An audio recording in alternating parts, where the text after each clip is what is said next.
right now on Fox 5 News at 10. A warning from the Surgeon General: drug and alcohol addiction is sweeping the country, and he says that it will get worse before it gets better if we don't change the way we treat this problem. All right, this is the first study of its kind in the U.S., and the numbers laid out are absolutely staggering. Jen Lammers takes a look at the epidemic and the recommendations. My drinking started at 10 years old, and then I moved on to drug addiction, heroin. And they came up one by one to share their struggles in a stage live streamed to millions across the world. A national beauty queen. My life was a perfect storm for addiction to manifest. A mother and her son. Erin laid in a coma, non-responsive, on life support due to an opioid overdose.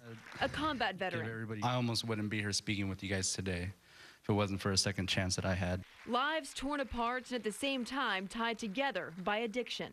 And now, for the first time ever, the Surgeon General has released a report on drugs and alcohol in America and the devastating epidemic it's become. In this report, we call the country's attention to the fact that substance use disorders are, in fact, one of our most underappreciated and underaddressed public health crises. The toll, both human and economic, is staggering. While 20 million Americans suffer from substance abuse, only 1 in 10 get help.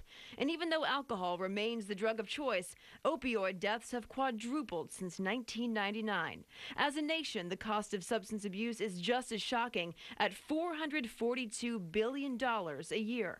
We're finally seeing some acknowledgement that addiction, whether it's alcoholism, or drugs of addiction, whether they're prescription drugs or illicit drugs, that addiction is being recognized as a disease.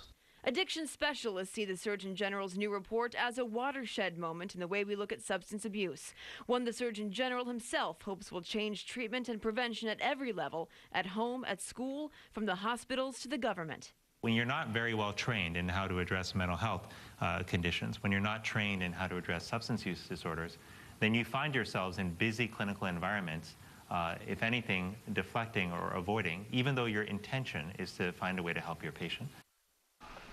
The Surgeon General wants to see more prevention programs in schools. He also says prison for drug abusers is not the way.